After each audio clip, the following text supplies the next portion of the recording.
As I mentioned, I'm Jay Buckley. This is a presentation hosted by BYU's Charles Redd Center for Western Studies, and we're so delighted to have Paul Formisano with us.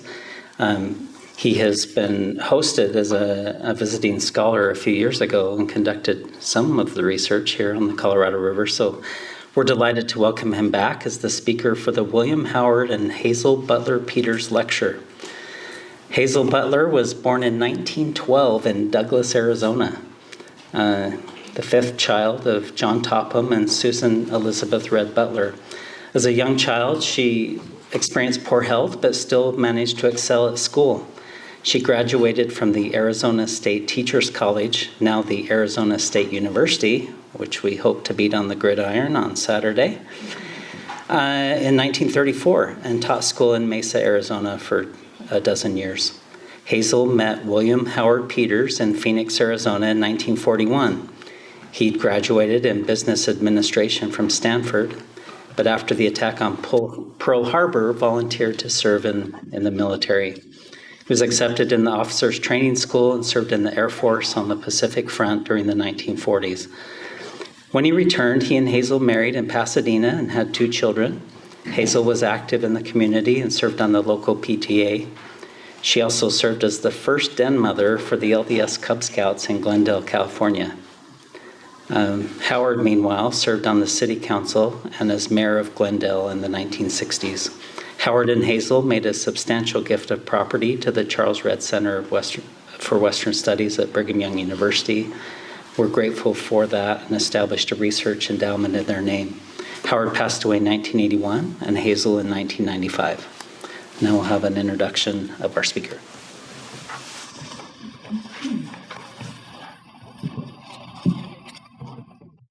Welcome, everyone. I'm glad to see so many people here and excited to introduce our speaker today. Dr. Paul Formisano is currently the director of the Salazar Rio Grande del Norte Center at Adams State University in Colorado, a position that he just started in July. Previous to that, he was a professor of English at the University of South Dakota for over a decade. He holds a bachelor's in humanities from here at BYU, a master's in English from the University of Nevada, Reno, and a Ph.D. in English from the University of New Mexico. He is a widely published scholar in literary fields, and today he's going to be speaking with us about his recent book, published in 2022 by the University of Nevada Press, entitled Tributary Voices, Literary and Rhetorical Explorations of the Colorado River. As Jay mentioned, Paul was hosted here in 2022. He got one of our Visiting Fellow Awards, and he came here to work on his book and enjoy campus and engage with scholars here on campus. But you may remember that semester, or perhaps you've blocked it out of memory, because right after he arrived, the pandemic hit and campus shut down. So we weren't able to host him and give him the kind of visiting scholar experience that we like to. So with that as background, we're extra excited to welcome him back today to speak to us. So join me in welcoming Dr. Paul Formisano.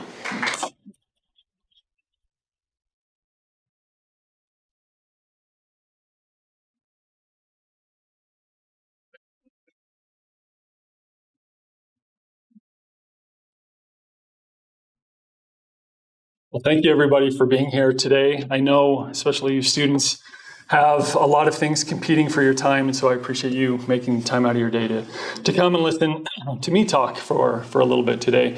I want to thank certainly the Peters and their generous donation and support of the Redd Center and for making this possibility for me today, and certainly to Dr. Buckley, Dr. Rensink, and Amy for the invitation and organizing the travel. As was mentioned, my experience here was kind of cut short in some ways when COVID broke out, but I had a wonderful semester researching, and so what I'll be sharing with you today relates to that. So it's really an honor for me to be here today and to talk about this work, Tributary Voices, Literary and Rhetorical Explorations of the Colorado River. And what I want to do today is map out at first some of the historical conditions or challenges that the Colorado River faces. Some of these, of course, will be familiar to you. And then move into talking a little bit more about the ideas, perspectives, and maybe solutions that I see that these tributary voices, and I'll talk about those later, what those reveal for us. So it's no secret that the American West and the Colorado River Basin faces significant challenges today. As you may know, the river supplies 1 in 10 Americans, essentially 40 million people in places like Albuquerque, Denver, Salt Lake City, Phoenix, Los Angeles, Las Vegas, etc., and two states in Mexico that you can see there. And over the last few decades, we know, certainly living here in Utah, that many of these cities have been the fastest growing in the United States. So there's been significant developmental pressures on the river and getting water to meet these various demands. The Colorado River also irrigates fields that provide us with the vast majority of winter produce that we eat. So perhaps during Thanksgiving meal next week or through the winter months as you eat that lettuce, enjoy those salads, you're essentially eating Colorado River water. And the river itself generates over $1 trillion industry through agriculture, recreation, tourism, etc. But what we know is that since 2000, the basin has been involved in what many scientists are calling a mega drought. This is the worst drought in the last 1,200 years. And this has caused significant impacts on the nation's 2 largest reservoirs, Lake Mead and Lake Powell. So I'm sure there's some of you who have recreated at Lake Powell before. And if you've been there recently, you recognize that the water is very low in those places. This is Lake Mead in 2018. And it wasn't too many years ago that both of these reservoirs hit their lowest points in recorded history. We had some very significant snowfalls in the 2022-2023 seasons, and even last year was a pretty good water year, and that's helped the levels come up a bit. But there's always this kind of fear of the reservoirs dropping too low and running out of water. One of the other challenges that exist today is that the guidelines that have mandated how these 2 reservoirs are going to be operated are expiring in 2026. And this is a great opportunity for the states within the Colorado River Basin to work together to figure out solutions. But as you can imagine, there are very different needs in places like Utah versus California. And so very challenging conversations are happening right now. And there's the fear that if the states don't figure out what's the plan moving forward, that the federal government will step in and make those decisions for them. So these are some of the significant challenges that we face, but as I want to talk about today, I see that there's a different set of challenges beyond just climate issues and current policies. And I see these challenges deriving from essentially 3 different powerful 19th century myths that continue to persist today and that have played a major role in shaping water policy and the development of the American West. And so really what I'm getting at is that there is a problem of ideas that we face today. And the first one includes this notion of the frontier. The frontier is an idea that was very much popularized by Frederick Jackson Turner in his 1893 address at the Chicago World's Fair, in which he talked about these different frontiers, these kind of lines of development in the United States. And as settlers pushed westward, as depicted in this wonderful image here, that Americans were being reborn, that their character was being shaped. And so there was this notion that as we essentially conquered nature, we were becoming, greater and more true Americans. Another myth here is this idea of the garden. And this is related to Turner's agricultural frontier. Many people in the 19th century thought of the American West as the Great American Desert. But as settlers came across, there was this idea that we could transform this place, that we could turn it into, as historian Mark Fiji has suggested, we could turn it into an irrigated Eden. And these are some fruit crate labels that I think really depict that, right? And kind of this romanticized idea of what the West could be. The third myth here is this idea of wilderness. And when Europeans were settling the continent, wilderness was really something to fear. We either wanted to stay away from it or we wanted to conquer it because it was an evil, scary place. But those perceptions changed over time. And we have somebody like Henry David Thoreau who claims that in wilderness is the preservation of the world. And so in the 19th century, we start to see this shift away from nature being something to fear and something to celebrate. And the 1964 Wilderness Act has very much preserved these grand landscapes such as this in southern Utah. And wilderness is often thought of as a place where human beings are not, okay?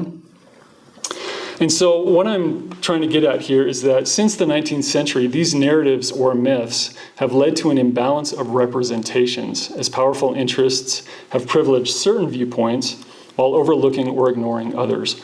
So how do we address these issues? How do we address the material concerns, the fact that there's less water in the river, with these ideological problems, the ways in which we think about the river? And I think for most people, we probably approach this by thinking we need good science, and I absolutely agree with that. We need to understand the river's hydrological, ecological, and biological components. And I think this is well addressed in the fall 22 issue of Y Magazine, where, as you all know, the Great Salt Lake has been dealing with significant shortages, and this is highlighting scientists here on campus who are doing a lot of really important work to address those particular issues. But one of the things that I'm wondering here is, who are the other experts working along the side of scientists who may be able to contribute to these conversations? And as I want to suggest, we need to cast our net a little wider to think about these pressing environmental challenges. And I'm certainly not alone in suggesting this. There's a number of scholars and scientists who have also begun to perhaps rethink the place that science has in these conversations. And so if we look at a 2012 article here in Bioscience, we have this Swedish scholar, Sverker Sorlin, explaining that in a world where cultural values, political and religious ideas, and deep-seated human behaviors still rule the way that people lead their lives, produce, and consume, the idea of environmentally relevant knowledge must change. And so there's this desire to put and consider more human systems in the things that people are thinking and doing at the front of this. And I think this is a really powerful statement, especially in a day when I think there's a greater sense of skepticism towards science, which is unfortunate. We absolutely need the best science possible, so please don't misunderstand what I'm suggesting here. We absolutely need that. But there is a growing skepticism in our country about the value of science, and with things like fake news, people become more and more, I think, skeptical of perhaps that value. Another perspective here comes from a New York Times op-ed that's essentially reiterating this very point here, that people have a hard time figuring out which experts to trust, and that, again, we need to look at human institutions as part of this solution. In terms of the Colorado River, this is a recent study from a historian who's asking, how do people address these particular issues? How does the population change its attitudes, perceptions, and laws relating to scarce resources? And other folks are suggesting that we lack a common framework. That's one of the problems that we have today, is we just don't know how to talk about water. We don't have kind of the right imagination and language for these sorts of things. And so how do we establish a common language or framework to better help us work through our research challenges? Well, for me, one of the answers is through the environmental humanities. This is a field that might be familiar to some of you, but this is an area of study defined as a rapidly growing field focused on the study of human imagination, perception, behaviors, and the relationship of humans to their surrounding environments, both social and natural. And having worked in this field for many years, I'm very optimistic by the contributions that disciplines like history and literature and art and philosophy can make to the ways in which we think about the river. And some of this reorientation that's happening within these disciplines comes through their interest and attention to kind of a perspective known as bioregionalism. And this is a perspective that advocates for an awareness of and a close relationship to the biotic community in which one lives. And we might frame this a little differently in terms of thinking about water as having a watershed perspective or watershed thinking. That is, that where we live should shape how we live. And much of my own thinking about this comes from this particular map. This is something that John Wesley Powell produced. He was a scientist explorer who went down the Colorado River in 1869 and spent a lot of time in the arid West, primarily here in Utah, generated a report called the Arid Lands Report. And he realized that despite the water that existed in the West, we could try and irrigate and put all the water in the rivers out on the desert lands, and we would only be able to irrigate a very, very small portion of the West. And he realized that there would be significant resource challenges as communities tried to move water out of watersheds from one place to another.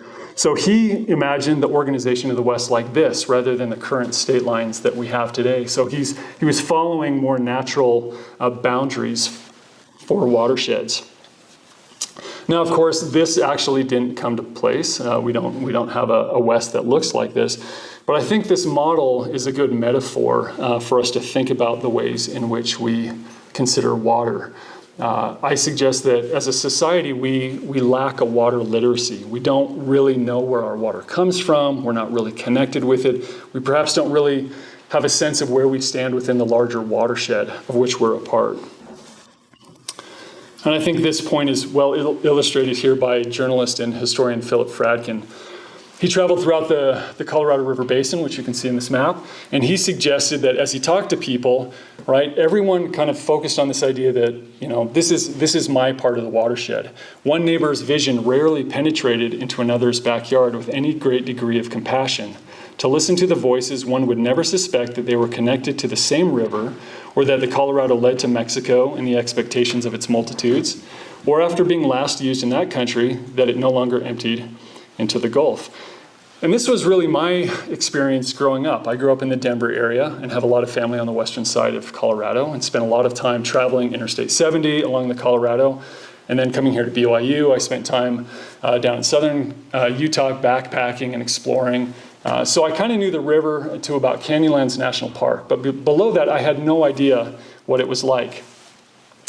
But that all changed in the summer of 2023. I came out of Brian Cannon's office in 2002 and found an advertisement for a student group that was trying to do water education on the Colorado, and they needed college students to participate for 6 weeks to go from the mouth all the way down to Mexico, and I was fortunate enough to be part of that.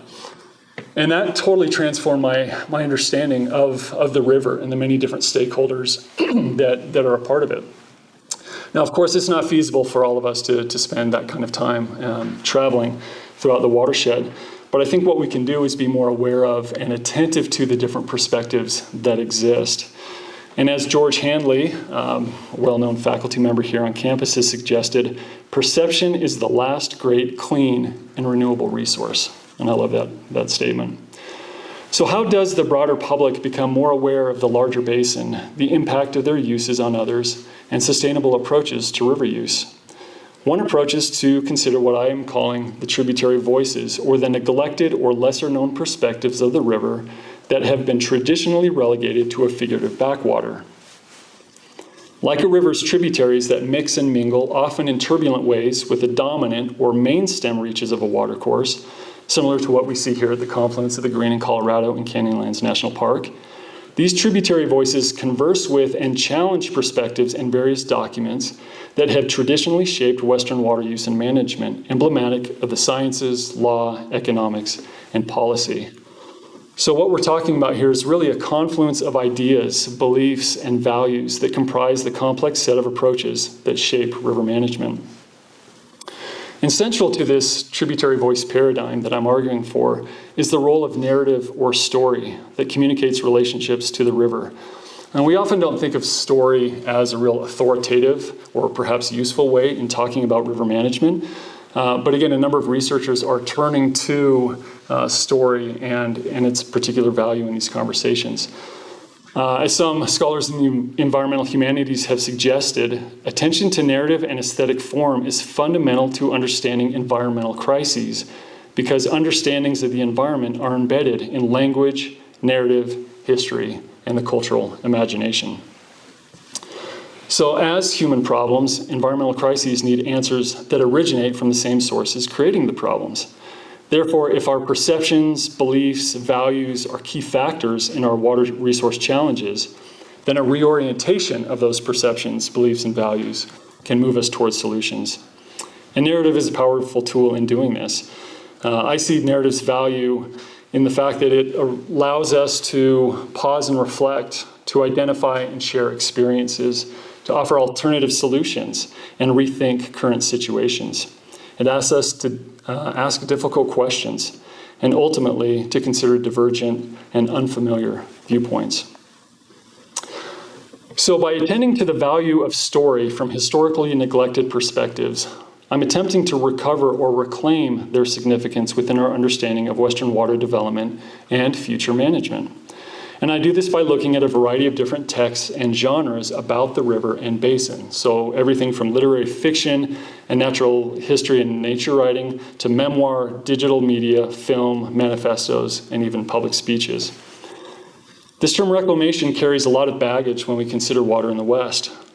We think of the Bureau of Reclamation and its efforts to reclaim or rehabilitate the arid region. I suggest or wish to reclaim this term, reclamation, as well, to rethink what we actually mean when we talk about this. So reclamation is defined as the conversion of wasteland into land fit for use, for example, for cultivation or construction. This is perhaps the most well-known definition.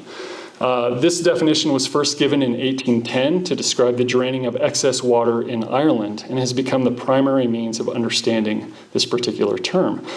Other definitions, including one from 1629, also give insight into what we mean when we talk about reclamation.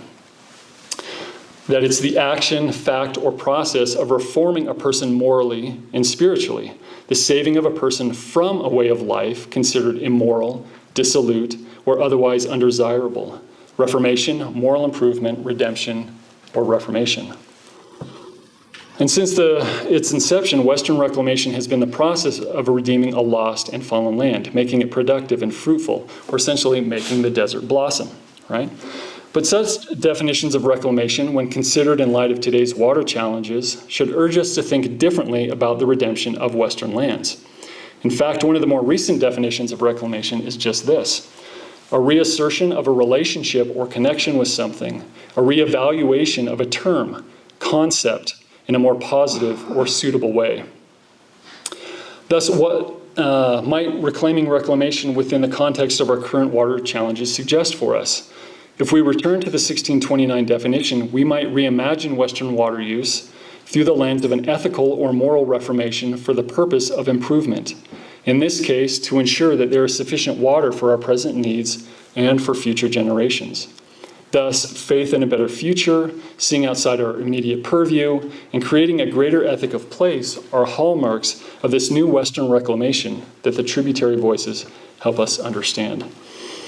And what I want to do now at this point is to turn to some of these specific tributary voices and examine their stories, some of the respective water ethics that come out of the various works that I'm looking at. And I'm going to focus on two kind of in particular, but I'm going to kind of walk you through a few of these a little more quickly at first, just to give you a sense of some of these possibilities. So the first of these voices emanates from the exploration narratives about American deserts that form part of the broader American nature writing tradition. And early desert narratives were coming from the Spanish explorers and priests like Quino and Dominguez Escalante, who were traveling throughout this region. And then later we get explorer scientists like Zebulon Pike. And in many of their writings, they're talking about deserts as kind of voids. These are wastelands. These are, again, kind of scary places. And they're looking at them as wildernesses in more the negative sense. Many times they're bringing scientific reason, right? They're trying to understand the natural resources in these areas so they could go back to the king and tell them what was there for potential settlement, or the president of the United States for that matter. But what they were also finding is that as they were trying to understand the desert, they were seeing things that they really couldn't understand or they couldn't articulate. And so there's kind of a paradox in a lot of their writings. What they end up finding or doing is moving from kind of the scientific approach to writing to thinking in more poetic terms and trying to capture the mystery of these particular places. And we really see this grow in the 19th century with Romanticism. And people like John Wesley Powell, and then later writers like Mary Austin, Joseph Wood Crouch, Edward Abbey, Anne Zwinger, Terry Tempest Williams, and Craig Childs.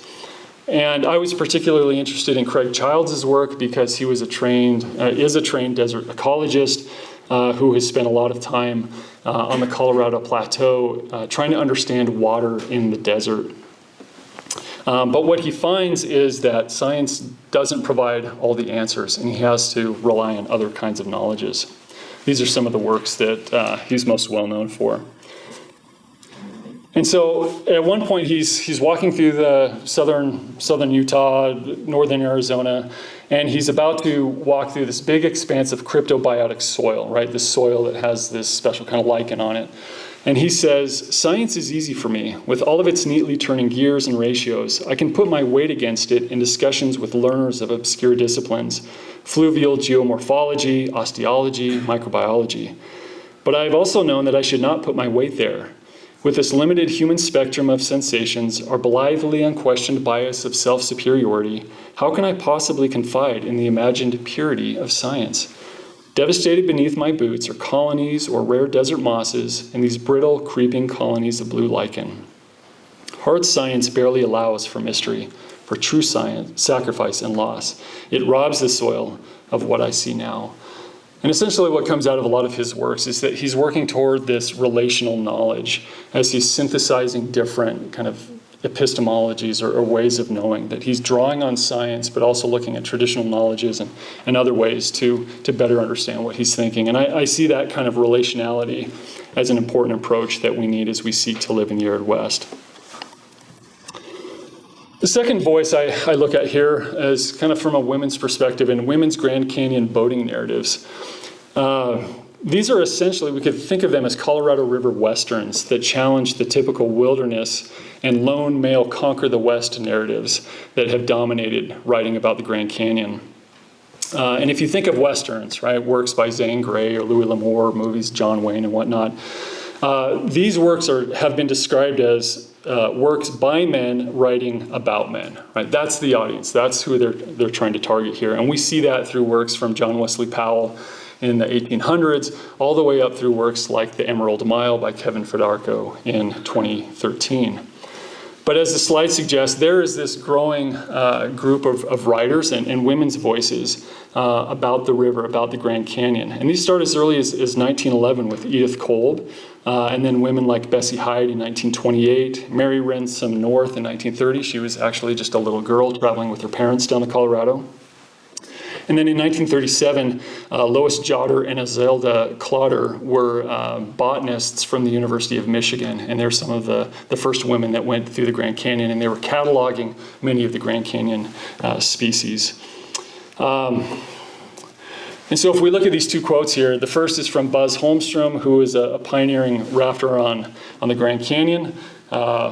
Right? Women have their place in the world, but they do not belong in the canyon of the Colorado. Okay, that was kind of the perspective back in the day. And then Marilyn Sayer here at the bottom, she was one of the early boating guides and just talks about the challenges that women had in trying to enter a very male-dominated space.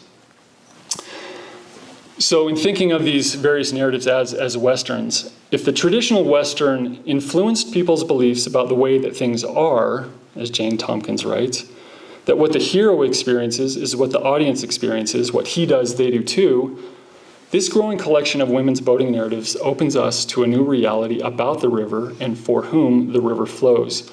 And in many cases, these works prioritize community engagement over individual enlightenment and recreation, which again I think is a significant and important turn. The third voice I want to look at is the Latino, Latina, and Hispanic influence that complicates America's love of wilderness that is predicated on landscapes devoid of human habitation and mainstream environmentalism in America that has traditionally excluded peoples of color. And much of this derives from the Colorado River Compact that was designed in 1922. This was the founding document that divides the water between the states.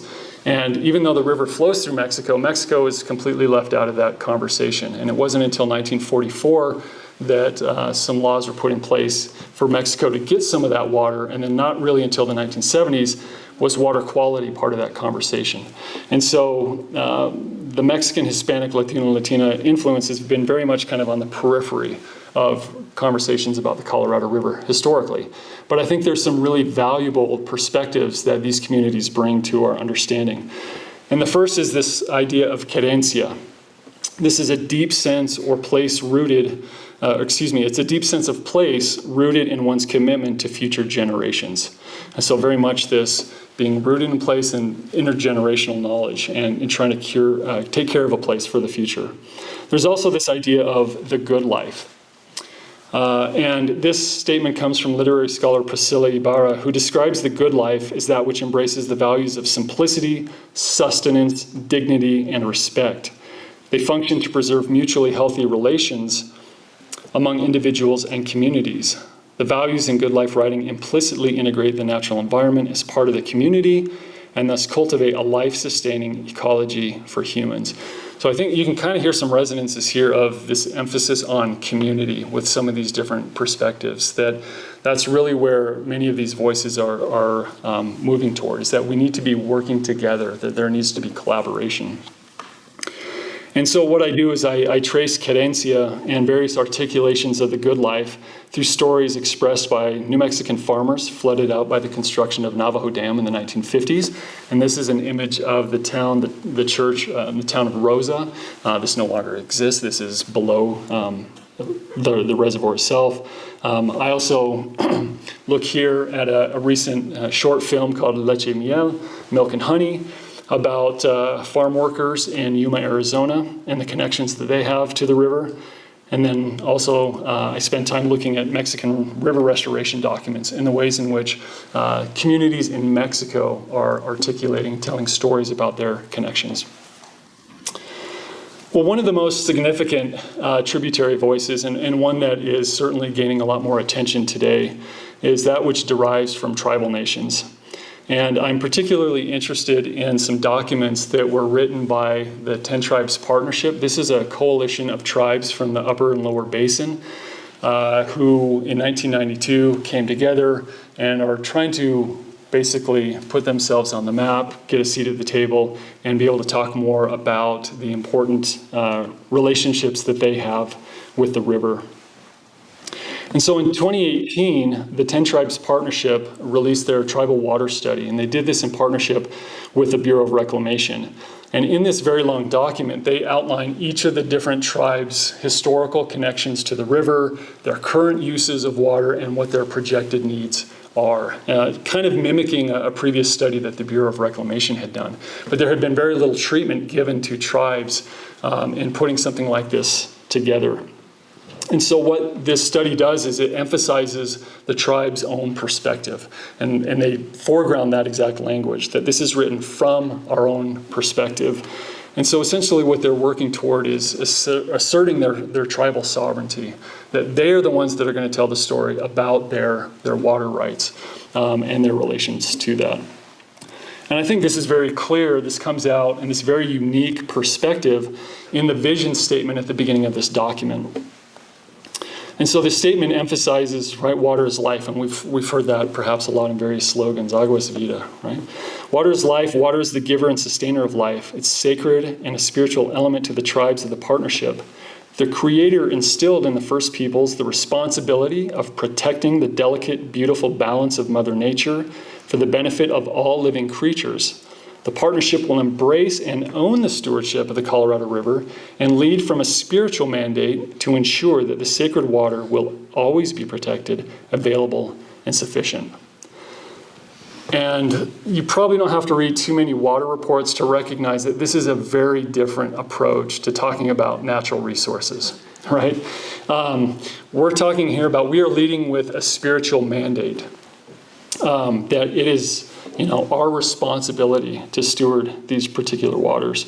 And I find this really quite fascinating. We also see story emanating from another group here, and this is from a digital project that was created by the Grand Canyon Trust. They're a nonprofit in the Four Corners area, And this was their recent Voices of Grand Canyon web campaign, which captures the relationships of the Zuni, Hopi, Havasupai, Wallapai, and Dene peoples. And the purpose of this was, there were a number of them. Part of them is to dispel myths that people have about tribes. Many people feel like they don't exist anymore, or they're not really relevant to these conversations about the river. Whereas these individuals here are foregrounding not only their historical, cultural connections to the river, but really making a claim for the fact that they are important players in future conversations about tribal water. And just to kind of put things in perspective, the tribes along the Colorado River have legal rights to about a fourth of the overall river. Those rights haven't been able to be really perfected or put in place historically, but that conversation's changing, and you'll probably see some things happening here in Utah related to that. So one of the things that comes out of this campaign, this woman in the yellow dress, her name's Nikki Cooley, she's Dene, and she was the first licensed Colorado River guide from the tribe. And she talks about some of the experiences she has when she's guiding people through the Grand Canyon, and how she's trying to dispel various myths. And she realizes that in talking with her customers, many people, as she says, think that Native American culture was lore. It was John Wayne movies. Such on-the-river experiences with misinformed tourists reiterate the importance of acknowledging the very real violence her people faced, and how the Grand Canyon was a refuge for them during a time of relocation, and how it continues to shape the practices and beliefs of a people who are very much involved in shaping the Southwest present and future. And she goes on to talk about just how the Grand Canyon is a place of resilience in more than one sense. It can teach us about the history of the people who were trying to survive, people who lived, persevered, and are still here today. And I think that's one of the main messages that comes out of this, is that these tribes were not exterminated. These are very vibrant cultures, and they're very active in preserving their culture and asserting their rights to the water. And so as we look at these, I think we're instilled with a greater humility toward these resources, and come away with a greater appreciation for these various stakeholders. So building on this attention to spirituality and water stewardship, I want to turn to the final tributary voice here, which is institutional religion and its associated beliefs, which I see as very important but are often overlooked in our conversations about water issues. Various scholars and others have kind of pointed the finger at religion and the Judeo-Christian tradition, and suggesting that it is religion that is to blame for many of the environmental problems that we face today. But as these two researchers from the Yale Forum on Religion suggest, because the attitudes and values that shape people's concepts of nature come primarily from religious worldviews and ethical practices, the moral imperative and value systems of religions are indispensable in mobilizing the sensibilities of people toward preserving the environment for future generations. And what I'm most interested here is the role of the doctrine and the practices of the Church of Jesus Christ of Latter-day Saints, and the ways that these can help inform our thoughts about water development. And here I follow George Hanley's thoughts on addressing the climate crisis through the Church's doctrine when he writes, "We don't need new teachings, but perhaps a clearer and more explicit emphasis on our responsibilities to honor the creation, wherein environmental stewardship could be more explicitly underscored when teaching the principles of provident living and self-reliance." And perhaps as you're gauging from some of the things that I've been saying about the other tributary voices, we're not necessarily finding new ideas. These are new ideas and approaches, perspectives that have always existed. And I think that's true in terms of the teachings within the church. We don't need new teachings, but we need to better understand the history, the figures, and the doctrine that comprise what I'm seeing as Utah's water culture. So the church and its members' relationship with water runs very deep in the arid West, as many writers, historians, and politicians have spoken to this unique relationship. And we can look back to Powell, to writers like Wallace Stegner, or even Elwood Mead, the Bureau of Reclamation Commissioner from 1924 to 1936, who's the namesake for Hoover Dam's reservoir. He declared Utah the cradle of our modern irrigation history. Another writer, Mark Reisner, in his classic book, Cadillac Desert, argues that Western reclamation was based on Mormon experience, guided by Mormon laws, run largely by Mormons. And I want to point quickly to two of the more intriguing celebrations of Latter-day Saint water culture. The first comes from Theodore Roosevelt. When he was president, he was at the Tabernacle on Temple Square on May 29th, 1903. And this was following the recent passage of the National Irrigation Law. And in his opening remarks, he celebrates the audience's resolve to redeem a desert and preserve it for future generations. He says, "You took a state that at the outset was called after the desert, and you literally, not figuratively, you literally make the wilderness bloom as the rose. And you did it because your people entered in to possess the land and to leave it after them to their children and their children's children." And so here he's invoking Isaiah's vision, as so many others have done. Roosevelt, he's praising Utah's radical experiment to make a life in the desert, using language that, again, if we recall, it's kind of harkening back to bioregionalism and also carencia. He goes on to say, "You and your predecessors did not come in to exploit the land and then go somewhere else. You came in as homemakers to make homes for yourselves and those who should come after you." The second example comes from the National Irrigation Congress's annual meeting in Ogden, and this came right on the tails of President Roosevelt's visit to Utah. To commemorate this event and to celebrate the advances of Western reclamation, Virginia McClurg penned the anthem "Prize Ode to Irrigation" with music composed by John J. McClellan. Within this 26-page score, the history of Western reclamation unfurls with these lines about the Mormon pioneers. Considered in light of the biblical prophecy that the wilderness would rejoice, McClurg's ode aptly captures the triumphs of the desert's long-awaited redemption and Salt Lake City's rightful place, as one commentator has suggested, the mecca of all irrigation activity in the United States. Now, with all this celebration, of course, there was a flip side to this. Not all the pioneers' efforts, of course, were successful in reclaiming the desert, as we look at various colonies throughout the West and various missions along the Colorado River. However, if we look at the Wasatch Front and other communities throughout Utah, we can see that by and large, many of these areas were successful, that the Latter-day Saints were successful in fulfilling Isaiah's vision to create a fruitful desert. And we might perhaps even say today that they were too successful in their attempts to redeem the desert. So where Utah was once the envy of the Western states in terms of its irrigation success, it has also become an example of excess and waste in recent years. Although Utah is one of the nation's driest states, and many say it's the second driest, it has also carried the dubious distinction of being America's thirstiest, as it has used the most water provided by public suppliers from utilities versus private wells per capita of any state in the nation. And much of this stems from Utah's widespread use of secondary water, the untreated irrigation water used once to water crops, but now used in urban areas to water lawns. In the past, this water hasn't been metered. That has changed very recently, I understand. And the fact that water's been really cheap, so you can just kind of use it and you're not really worrying about it hitting your pocketbook. So what's happened here? How did Utah kind of move from, in a sense, this national example to stewardship and wise water use to perhaps being, as some have considered this, example of waste?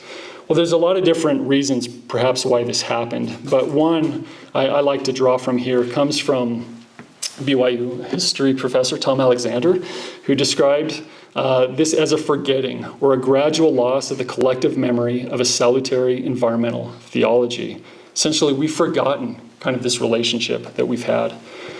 So notwithstanding the gradual turn away from these ethics of care that informed the early pioneers' experience, various scholars and church leaders throughout the 20th century have reaffirmed this knowledge and practice. Alexander describes these efforts as rememberings, as they are evident in the teachings of a few church leaders at the beginning of the 20th century and during the 1970s and 1990s. And this is really accelerated in the 21st century, and we might think of ourselves entering kind of a third set of rememberings here, this reawakening of greater consideration of the environment and of our water resources. And we see this in various church statements about the earth and the rise of groups like LDS Earth Stewardship and Mormon Environmental Stewardship Alliance. And I want to focus here on stewardship and provident living as principles that have received significant attention of late. You may recall from October 22, Bishop Kosei talking about stewardship and emphasizing our sacred responsibility to care for the earth, and that loving our creators is loving their creations. President Nelson has also talked about this in its relationship to provident living. He says, we should care for the earth, be wise stewards over it, and preserve it for future generations. And we are to love and to care for one another.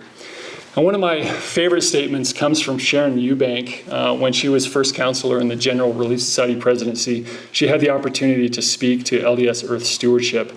And somebody had asked her whether we should care for the poor versus care for the earth. And she responds, are they not linked so inextricably that we can't do one without caring for the other? Grand in their scope, stewardship and provident living reorient our focus away from the self towards the needs of others. In the context of Colorado River use, stewardship and provident living can radically orient how we interact with the river and the basin's diverse inhabitants. They require a recognition that the water is a finite resource, that we must not squander this precious entity, that we might prepare for hardships ahead so that we and future generations continue to benefit from the Colorado's life-giving and inspiring waters. Such preparation demands sacrifice and a curtailment of present practices that are not sustainable in the long run. A water ethic of provident living urges us to think beyond our own sphere and time, to consider whether we are living beyond our means when it comes to our water bank account, or if there will be available water in times of greater need. And this is another statement from one of the church leaders, Elder Marcus B. Nash. This is adapted from a talk that he gave, I believe it was at the University of Utah back in 2013, but just talking about the importance that faith and religion have in this particular conversation, saying that it has, or they have the ability to stretch our souls, and that we need that soul stretching, for the state of the human soul will directly impact the condition and health of the environment, which in turn affects our quality of life. And so I read his terms here as an invitation to reclaim not just the arid lands, but our own souls, or to put it another way, to have a change of heart. A clear understanding of the church's water culture and its teachings regarding provident living and stewardship offers members a tradition and a vocabulary for being among the West's water leaders once again. And to conclude, as we address our current and future water challenges, I firmly believe that the essential answers lie in a more honest and willing engagement with some of these tributary voices that have shaped and continue to have a stake in the West Rivers. And this has really been reinforced to me in the new position that I have at the Salazar Rio Grande Center. This is a center at a small university in southern Colorado in the San Luis Valley. This is an area of 8,000 square miles at an average elevation of 7,600 feet. The valley is one of the great rift valleys in the world through which the Rio Grande River flows. And it's there that you find one of the wettest parts of Colorado and then one of the driest. So it's a place of very stark climate differences. You'll also find North America's, I'll give you some pictures here to orient you. You'll also find Great Sand Dunes National Park and Preserve below a rim of 14,000 foot peaks. These are the highest dunes in North America. And after the Ute Indians were removed from this valley in the mid-19th century, Hispanic and then Mormon pioneers settled in the region, and the church's 18th stake was actually organized in the valley. And more recently, Japanese and Amish families have made this area home. Agriculture dominates the economy. It's the second largest producer of fresh farm potatoes in the nation and one of the most intensely irrigated areas in the world.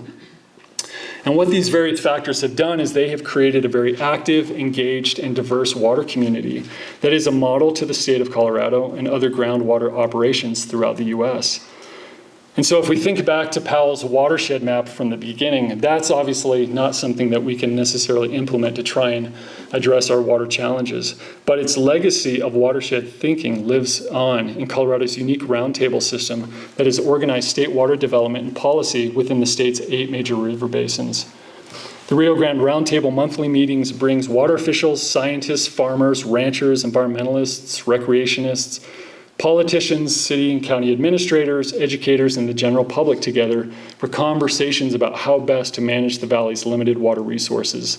The group and its process are by no means perfect, but they represent an impressive effort, a confluence of voices from many levels of government and varied stakeholder interests to work through difficult issues toward a brighter, more sustainable future. And what I have realized, both working through this project and now working with this particular entity, is that people are an amazing resource. And as hearts and behaviors change, then the desert and its waters will indeed rejoice. Thank you. I know kind of at the hour, some may need to leave, but any questions? Repeat the question. Yes. In the book, it talks a lot about Elder Whitsoe. Is Yes. there any resource that you can specifically? He has a really interesting story. I wonder if there's something. Yeah, they're asking about Elder Whitsoe, Johnny Whitsoe, and I spent a fair amount of time talking about him because he was a world-renowned scientist. We spent time at Utah State, here at BYU, the U, but he was also somebody who found great beauty in the river. And so In a Sunlit Land is his biography, his autobiography. That's a wonderful place to start with that. And I think really gives a sense of just the role that the gospel played in his life and his attention and interest in supporting agriculture here in the West. Thank you. Yeah. So I've got a question about how to make some of these ideas politically actionable. You talked a lot about narrative, and I don't think it's any secret that environmentalism has become very left-coded. Yes. But in this, I've noticed, I actually used to live in the San Luis Valley. Okay. So I've noticed that if they're willing to get on board with some of it, I noticed you had even the Lauren Boebert quote. So clearly you're able to get some people on the political right involved in environmental thinking. How can you go and talk about some of these ideas without getting it shut out the door? Yeah. So the question is kind of how do you make these ideas really actionable, and how do you incorporate a broader group of people into the conversation? Especially in a state like Utah. In a state like Utah? Which is more conservative. Yeah. Well, I'm not going to have a great answer for you, but I really think it is just part of it is showing up, and it's having conversations and being willing to listen to other people. That's, again, one of the things that I'm learning quickly in my brief time in my new job is, there's a lot of very sensitive issues. People care very deeply about the natural resources. They care about preserving family traditions. And sometimes our interests, they run against one another.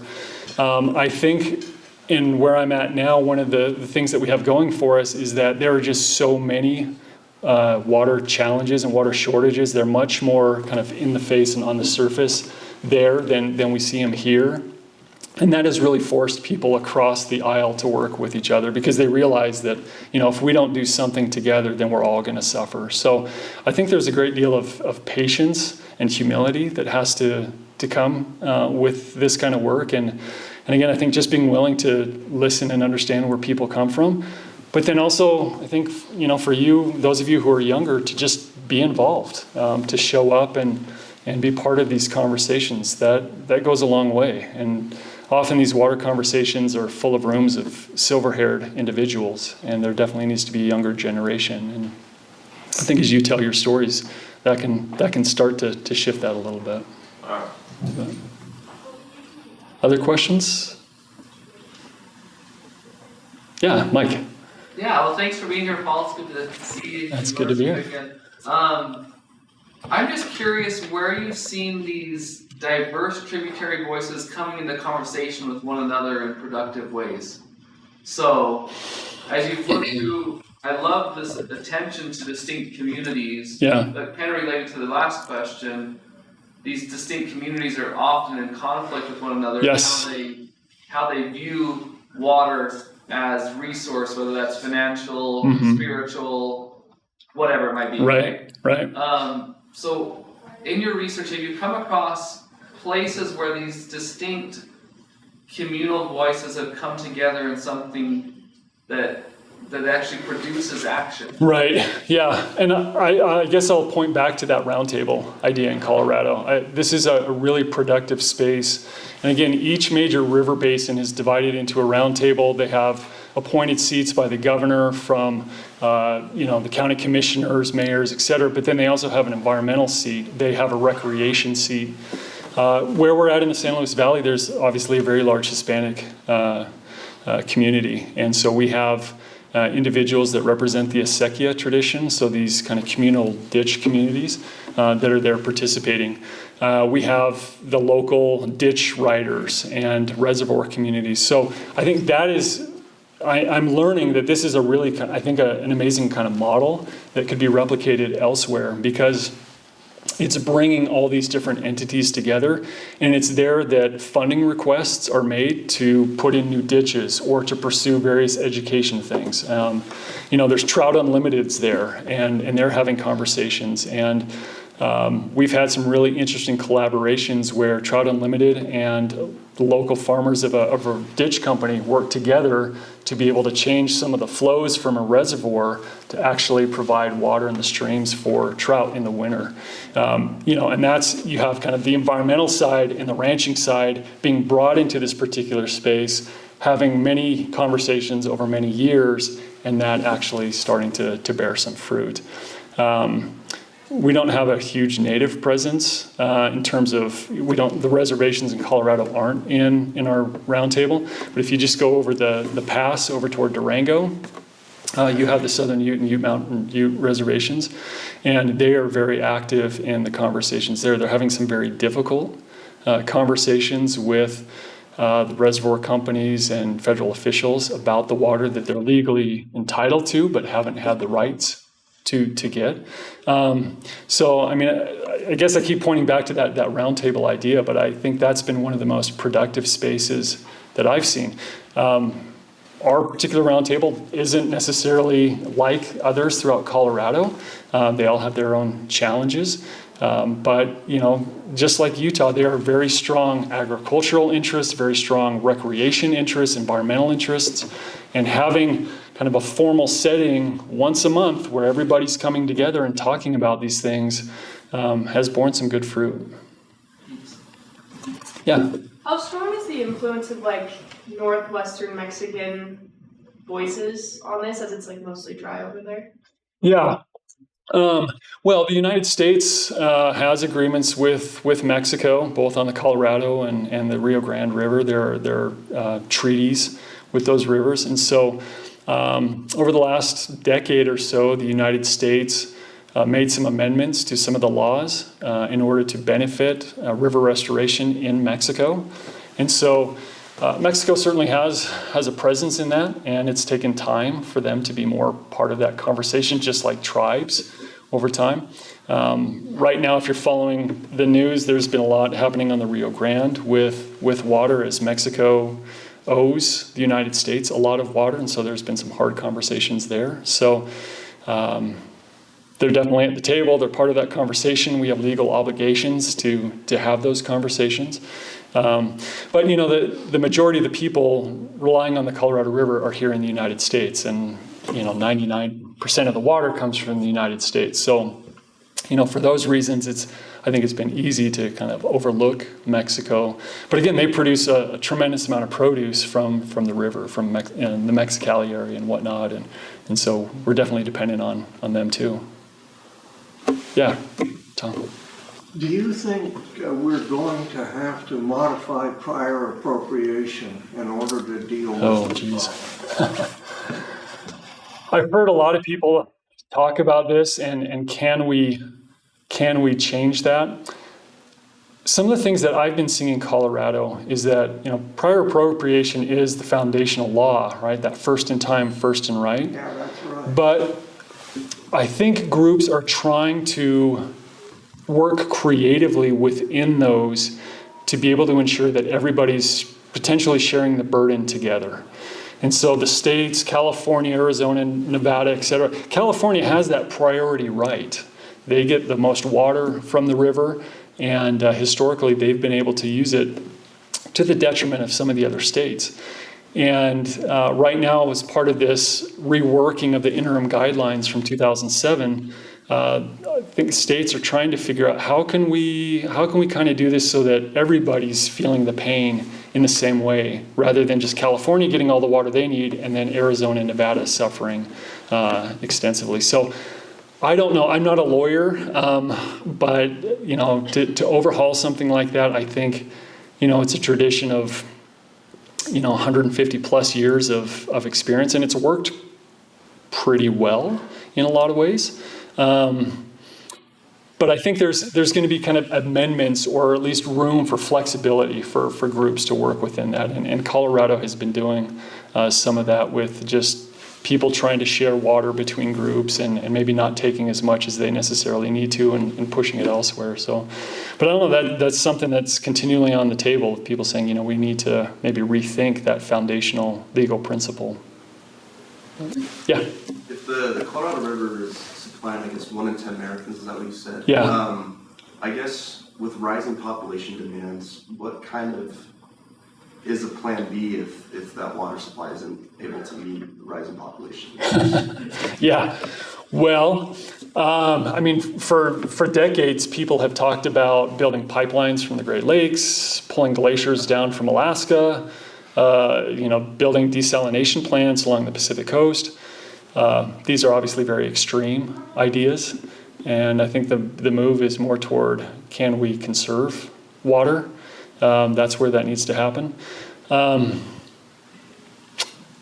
think, so Denver, for example, and I'm speaking to Colorado since I'm a little more familiar with what's been happening there, but the Denver population, and Las Vegas for that matter, have increased significantly since 2000, right?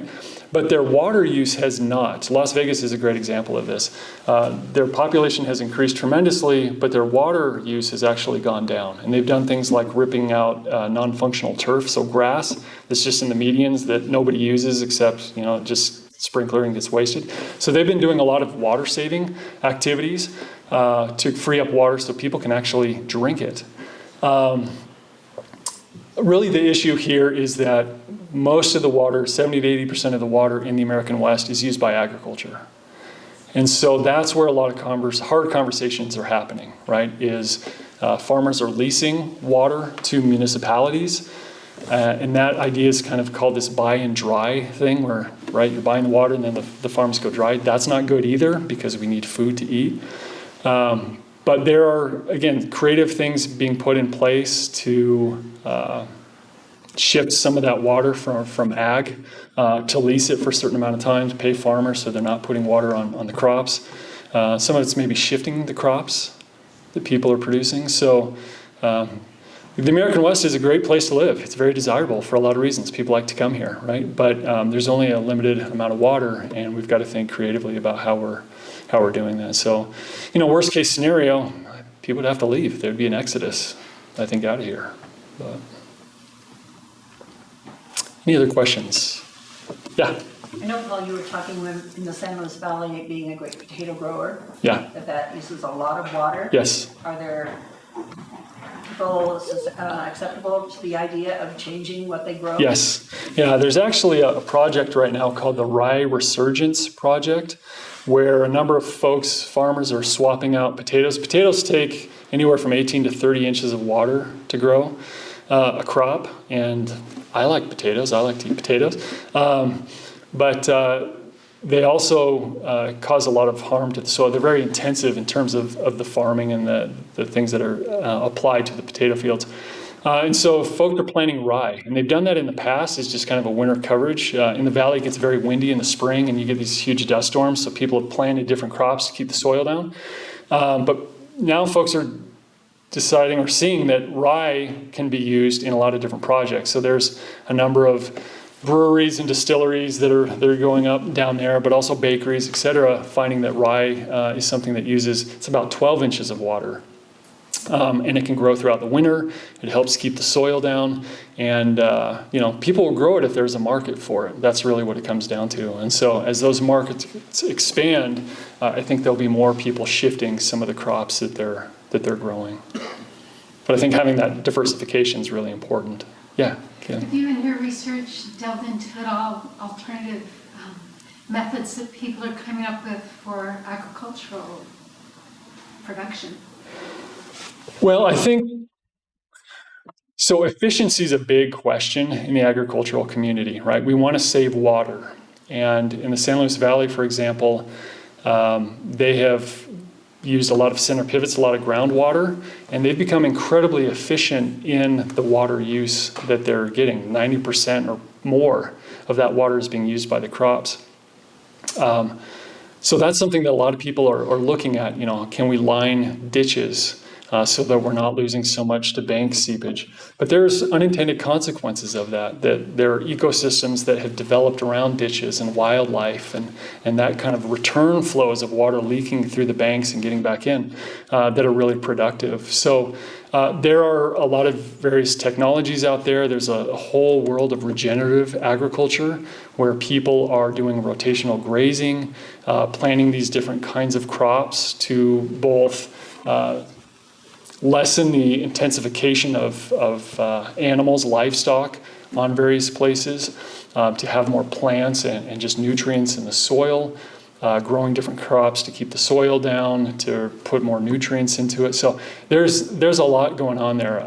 I didn't grow up as a farmer in the agricultural community, and I am amazed at just the innovation that exists there. Sure, there's some folks who want to do things the way they've always done it, but I'm seeing a tremendous amount of farmers who are risking a lot financially and otherwise to try to adapt to the new situations that we live in. And that's not necessarily a voice that I really talked about too much here, but I think there's a great deal that we can learn from that community, and that we need to support that community, because that's where our food comes from, and that's where most of the water is. So I think that's an area definitely for me that I want to learn more about, is just some of the practices that are happening to address these water issues. Let's thank our speaker, and if you have questions, you can come up and visit. Thank you.